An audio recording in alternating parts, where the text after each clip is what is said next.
No, no, Doran dismissed the proposal.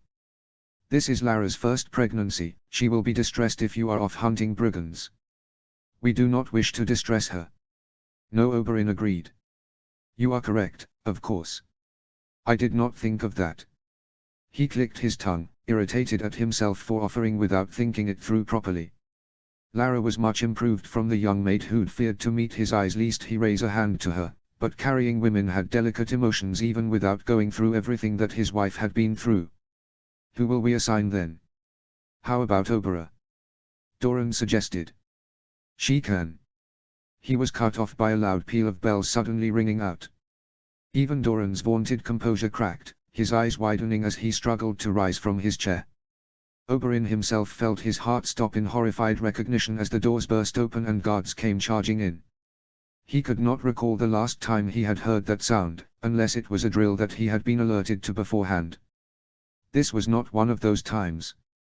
Those particular bells were only rung to alert the guards that a Martell had been attacked, warning them that the rest of the family needed to be secured.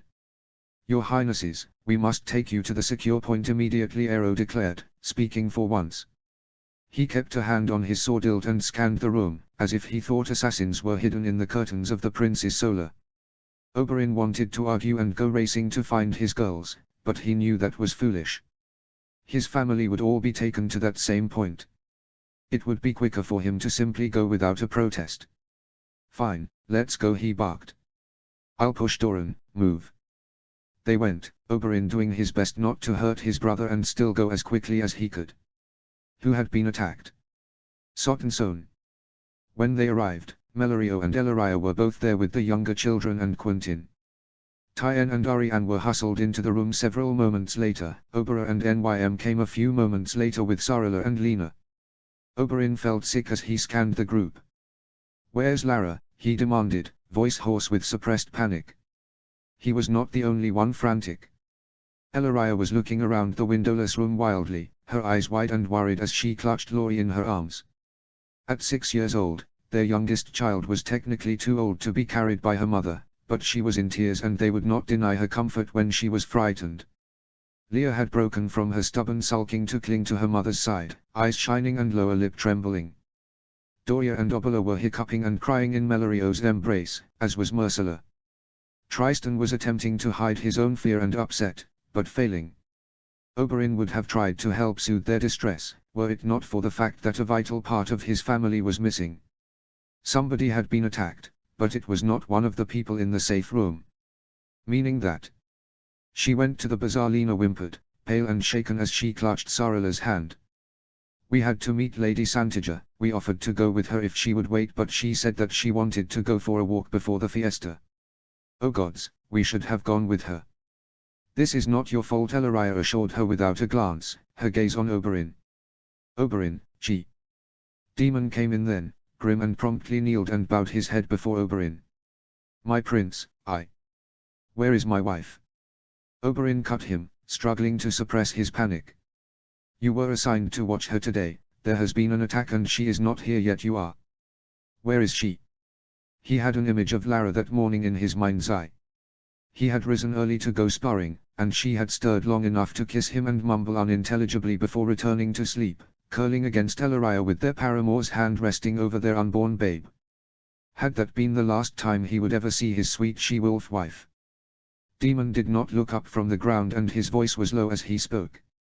Her Highness wished to go to the bazaar and pick up some new cloth for some clothes for the babe. Just before we were going to return to the palace, a pair of men began fighting in the street. I believe that they were part of a conspiracy, faking an argument to distract me from the princess. They succeeded. No members of the city guard were around, and so I took it upon myself to go over and sort them out. I left the princess beside the fountain, in broad daylight with a dozen witnesses around her. I can only assume that they must have put a cloth with some sort of sedative on it over her mouth in order to subdue her without a struggle.